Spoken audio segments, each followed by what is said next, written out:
Mr. Fishman. Fishman gets to upstage me. Darn you, wherever you are.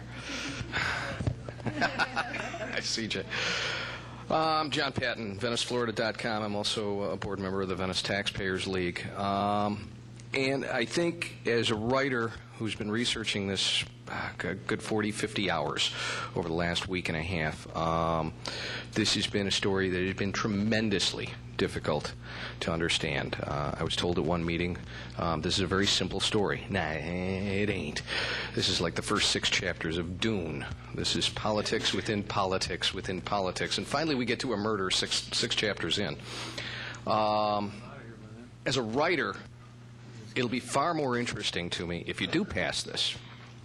That sets up a whole new political scenario. But I don't necessarily suggest you pass it for that particular reason. As Mr. Thaxton stated at a meeting that I attended, this isn't about growth, this isn't about annexation, this is about the coordination and spending of infrastructure. He stressed that it isn't about control. It is. This is about control. This is about boundaries and borders. This isn't going to control growth. I've come to that conclusion. It's just going to decide on which side of the line that growth is going to come. The documentation that's spun out of this has been monstrous, and it's been a case of revisionism by everyone. The working title I've got for my story is Bureaucrats Behaving Badly. There's revisionism on all sides. You guys have gotten numbers wrong. The city has gotten numbers wrong. Some interested parties and attorneys have gotten numbers wrong. And everybody's running around correcting everyone. As somebody who's trying to come to grips with this story, not a clue. Venice is allowing growth. Northport's allowing growth. And you guys are trying to catch up on the infrastructure. And that's the story that you guys are selling. But at the same time, you guys are allowing growth and trying to catch up on your own infrastructure needs as well.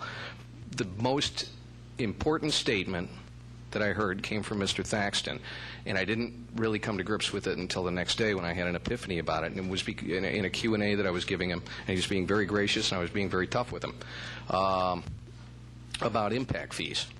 And my question to him was, well, okay, so we're allowing, I'm taking the stance of the city here, we're allowing growth, we're giving you the impact fees, what's the problem? And his response was, well, it'd be nice if the impact fees covered 70% of the capital expenditures needed. But in reality, he said on an average, it's 35%. Now that's whether you guys do the development or we do the development. Suddenly, I really don't care about this amendment one way or another because it doesn't change anything. I'm suddenly looking at the impact fees. And if you're not addressing that, you're just jerking us around with the rest of this.